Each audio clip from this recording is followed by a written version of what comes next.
வணக்கம் மதுமிதாவின் காற்று வெளி நேயர்களே. இன்றைய சிறுகதை வாசிப்பு நிகழ்வில் நாம் பார்க்க இருப்பது எழுத்தாளர் இந்திரா பார்த்தசாரதி அவர்கள் எழுதிய சிறுகதை சாந்தா டீச்சர். வாசிப்பவர் மதுமிதா. சாந்தா டீச்சருக்கு விழிப்பு வந்ததும் முதலில் பார்ப்பது சுவர் கடிகாரம். மணி 5:45. 30 வருஷங்களாக மாறுதல் ஏதும் இல்லாமல் நடைபோடும் நிகழ்ச்சி. அந்த காலத்து கடிகாரம். அவள் அப்பா சென்னை மூர் மார்க்கெட்டில் 40 வருஷங்களுக்கு முன்னால் 35 ரூபாய்க்கு வாங்கின கடிகாரம் இதுவரை ஒரு தடவை கூட நின்றதில்லை. சர்வீஸ் செய்யவும் கொடுத்ததில்லை. ஆனால் அப்பா தான் போய்விட்டார். அம்மா போன அடுத்த வருஷம், 10 வருஷங்களுக்கு முன்னால். சாந்தா டீச்சருக்கு இன்றும் வழக்கம் போல் விழிப்பு வந்தது. மணி 5:45 இருக்க வேண்டும். ஆனால் சுவர் கடிகாரம் காட்டிய மணி 3. நின்று போயிருக்க வேண்டுமென்று பட்டது சாந்தா டீச்சருக்கு. அவள் எழுந்து மேஜையில் இருந்த தன் கை கடிகாரத்தை பார்த்தாள். மணி 5:45 30 வினாடிகள். சுவர் கடிகாரம் திடீரென்று நின்று போக என்ன காரணம்? இது எதற்காவது அறிகுறியா? 40 வருஷங்களாக சர்வீஸ் செய்யாமலேயே அது இதுவரை ஓடியிருப்பதே ஒரு சாதனை. அப்படி இருக்கும்போது இது எதன் அறிகுறி என்றெல்லாம் மனதில் ஏன் குழப்பிக்கொள்ள வேண்டும் என்று நினைத்தாள் சாந்தா டீச்சர். நீ கடிகாரமாயிருந்தால் என்ன, உனக்கும் காலவரையறை உண்டு என்றாள் சாந்தா டீச்சர். கடிகாரத்தை பார்த்து உருண்டை வடிவத்தில் ஒரு பெரிய முகம் போல் தெரிந்த அக்கடிகாரம் அவளை பார்த்து புன்னகை செய்வது போல் அவளுக்கு பட்டது. 30 வருஷங்கள் நீ என் அடிமையாகத்தானே இருந்தாய் என்றது கேட்கின்றதா, அல்லது இது தன் மனப்பிரமையா என்று சற்று திடுக்கிட்டாள் சாந்தா டீச்சர். ஆமாம், உன் அடிமைதான். கண் விழிப்பு காலை 5:45. 6:15 வரை டாய்லெட் பல்விளக்கல். 7:30 மணிக்கு காஃபி சிற்றுண்டி தயார். 8 மணி வரை பேப்பர் படித்தல், பள்ளிக்கூட பணி. பிறகு குளியல், உணவு சமைத்தல், சாதம் அல்லது சப்பாத்தி கறி பருப்பு. 9:15க்கு சாப்பாடு முடிந்துவிடும். சிற்றுண்டியை மதியம் உண்ண டிஃபன் பாக்ஸில் வைத்து ட்ரெஸ் செய்து கொண்டு வீட்டை பூட்டி கொண்டு வெளியே வரும்போது மணி 9:45 9:50க்கு பஸ்.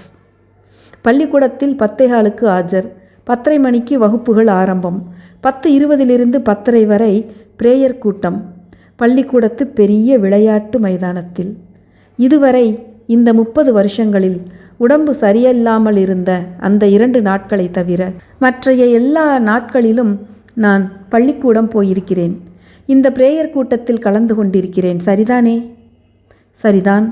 அதுவும் உனக்கு தெய்வ நம்பிக்கை இல்லை என்ற போதிலும் சரிதானே என்றது கடிகாரம்.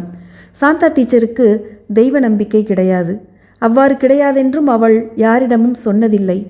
அப்படி ஏன் தனக்கு தெய்வ நம்பிக்கை இல்லாமல் போய்விட்டதென்று அவள் யோசித்ததும் இல்லை.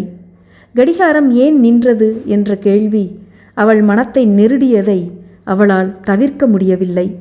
இயந்திர கதியில் நிகழ்ச்சி நிரலில் ஏற்பட்டுவிட்ட இச்சிறிய மாறுதல் அவள் மனதில் சிறு கவனத்தை தோற்றுவித்தது. இவ்வாறு சலனப்படுவது தனக்கு வயதாகி கொண்டு வருகிறது என்பதன் அர்த்தமா? 30 வருஷங்களாக அப்பள்ளிக்கூடத்தில் ஆசிரியையாக இருந்து வருகிறாள் சாந்தா டீச்சர். 3ஆம் வகுப்பு ஏ பிரிவு. 30 வருஷங்களாக இதே வகுப்புதான், இந்த பிரிவுதான். மேல் வகுப்பு ப்ரமோஷனை பிடிவாதமாக மறுத்துவிட்டாள். மிகவும் கண்டிப்பான டீச்சர் என்று பேர் அவளுக்கு. அவளிடம் 3ஆம் வகுப்பில் படித்துவிட்டு 11ஆம் வகுப்புக்கு போய்விட்ட பிறகும் கூட மாணவ மாணவிகள் அவளை கண்டால் பயப்படுவார்கள். என்ன காரணம் என்று கேட்டால் யாருக்கும் சொல்ல தெரியாது. அவளை பற்றி ஏதோ ஒரு மர்ம சக்தி இருப்பதாக அவர்கள் நம்பினார்கள். தன்னை பற்றி இவர்கள் ஏன் இப்படி நினைக்க வேண்டும் என்று சாந்தா டீச்சர் பல தடவை தன்னைத்தானே கேட்டுக்கொண்டிருக்கிறாள். சாந்தா டீச்சருக்கு திருமணம் ஆகாமல் இருந்ததற்கு இதுவும் ஒரு காரணமாக இருக்கக்கூடும். பெண் பார்த்துவிட்டு போன யாருமே பதில் போடவில்லை. இதற்கு பிறகு ஆசிரிய பயிற்சி முடித்துவிட்டு அவள் ஆசிரியையானாள். தன்னை சுற்றி இருந்ததாக கருதப்பட்ட அந்த மர்ம சக்தியை தொடக்க காலங்களில் அவள் பயன்படுத்தி கொள்ள தயங்கவில்லை. தன்னை சுற்றி ஒரு திரையை எழுப்பிக்கொண்டு அவள் அனுமதி இல்லாமல் அவளை யாரும் நெருங்க முடியாதென்ற ஒரு சூழ்நிலையை அவள் உருவாக்கினாள். ஆரம்பத்தில் ஒரு தற்காப்பு கவசமாக இருந்தது இது. போக போக அவளே தன்னை ஒரு குறுகிய சிறையில் அடைத்து தலையிட்டு கொண்டார் போன்ற ஒரு பிரம்மையை அவளுக்கு ஏற்படுத்தி தந்தது. அவளுக்கு நண்பர்கள் என்று சொல்லிக்கொள்ளும்படியாக யாருமே இல்லை. உலகம் தன்னை வெறுக்கின்றதா அல்லது தன்னை கண்டு பயப்படுகின்றதா என்று அவளுக்கு புரியவில்லை. தனக்கு வயதாகிக் கொண்டு வருகின்றது என்ற காரணத்தினால்தான் தனக்கு இப்படியெல்லாம் சிந்திக்க தோன்றுகின்றதா, அதுவும் அவளுக்கு புரியவில்லை. சாந்தா டீச்சர் சுவர் கடிகாரத்தை எடுத்து அப்படியும் இப்படியுமாக சற்று ஆட்டினாள். 2 நாட்களுக்கு முன்புதான் சாவி கொடுத்திருந்தாள். ஆகவே சாவி இல்லை என்ற பிரச்சனை இல்லை. குவாட்ஸ் யுகத்தில் தான் இன்னும் 10ஆம் பசலித்தனமாக சாவி கடிகாரமாகவே இருக்க வேண்டுமா என்ற கோபத்தில் நின்றுவிட்டதோ என்ற எண்ணம் தோன்றியதும் அவளுக்கே சிரிப்பு வந்தது. சிரிப்பு வந்த நிலையிலேயே சாந்தா டீச்சர் திடுக்கிட்டாள். கடிகாரம் ஓடத் தொடங்கி இருந்தது. அது ஓடத் தொடங்கியதனால் அவள் திடுக்கிடவில்லை. அது தாறுமாறாக ஓடிக்கொண்டிருந்தது. சின்ன முள் வெகு வேகமாக பெரிய முள்ளை துரத்தியது. சாந்தா டீச்சர் கண்களை கசக்கிக் கொண்டு பார்த்தாள். பிரம்மை இல்லை, உண்மையாகவே சின்ன முள் பெரிய முள்ளை துரத்தியது. அவள் முட்களை தொட்டு அவை ஓடுவதை நிறுத்த பார்த்தாள். முடியவில்லை. இதற்கு என்ன அர்த்தம்?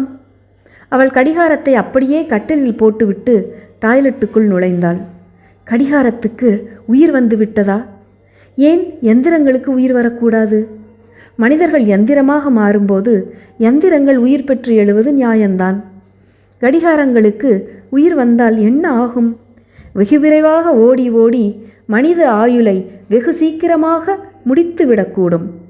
இப்பொழுது இந்த கடிகாரம் தனக்கு எதிராக இந்த திட்டத்துடன் செயல்படுகின்றது. பல் விளக்கும்போது தன்னுடைய முகத்தை எதேச்சையாக அவள் பார்க்க நேர்ந்தது. இது யாருடைய முகம்? கண்ணாடியில் தெரிந்த முகம் அவளுக்கு அந்நியமாகப்பட்டது. இதுவா அவளுடைய முகம்? 55 வருஷங்களாக அவள் இந்த முகத்துடனா வருகிறாள்? கண்களில் தெரிந்த தீட்சண்யம் கத்தியின் முனையைப் போல் அவளை குத்துவது போல் இருந்தது. மற்றபடி வெகு சாதாரணமாக இருந்த முகத்தில் கண்கள் மட்டும் இவ்வளவு கூர்மையாக இருப்பதற்கு என்ன காரணம்? திடீரென்று கண்ணாடியில் அவள் முகம் மறைந்து கண்கள் மட்டும் தெரிவது போல் அவளுக்குள் ஓர் உணர்வு தோன்றியதும் அவள் சரீரம் முழுவதும் மின்சாரம் பரவுவது போல் அவளுக்கு பட்டது. யாருடைய கண்கள் இவை?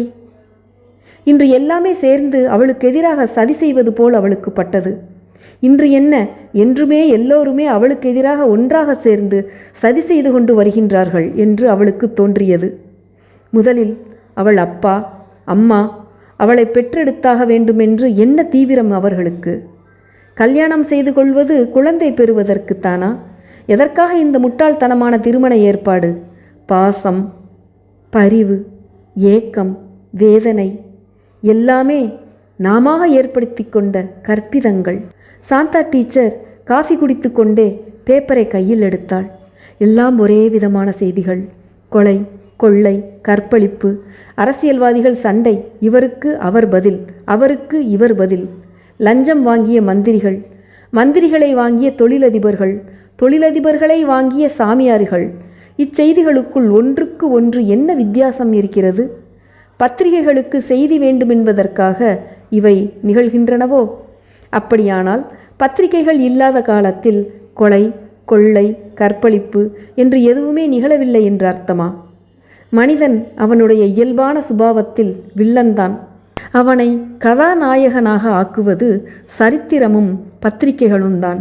சமீப காலத்து வில்லன்கள் அவர்கள் போன பின் அமரர்களாகி சரித்திர புருஷர்களாகிவிடவில்லையா? சாந்தா டீச்சர் பேப்பரை வீசி எறிந்துவிட்டு தனக்குத்தானே சொல்லிக்கொண்டாள். குழந்தைகளை தெய்வம் என்கிறார்கள். ஒவ்வொரு குழந்தையும் குட்டிச்சாத்தான். என்னை கண்டு பயப்படுவதால் அவை ஒழுங்காக நடந்து கொள்கின்றன. மேரி ஆபிரகாம் வகுப்பில் அவை அடித்த கொட்டம், செய்த விஷமம். அவள் வேலையே வேண்டாம் என்று ஓடிவிட்டாள். எதற்காக மனித சந்ததி மீண்டும் மீண்டும் தொடர்ந்து நீண்டு கொண்டே போக வேண்டும்? I hate children, I hate them all. திடீரென்று விழித்து கொண்டவள் போல் சாந்தா டீச்சர் தான் உறக்க சொல்லி கொண்டிருப்பதை கேட்டு அதிர்ச்சி அடைந்தாள். தனக்கு என்ன ஆகிவிட்டது? இப்படியெல்லாம் நினைக்க, இப்படியெல்லாம் பேச?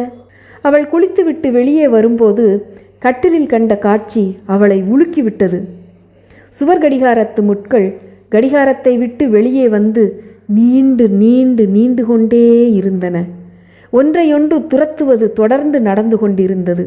திடீரென்று தொட்டுக்கொள்ளும், சரசம், சல்லாபம், மீண்டும் துரத்தும், துரத்த துரத்த நீண்டு கொண்டே போயின.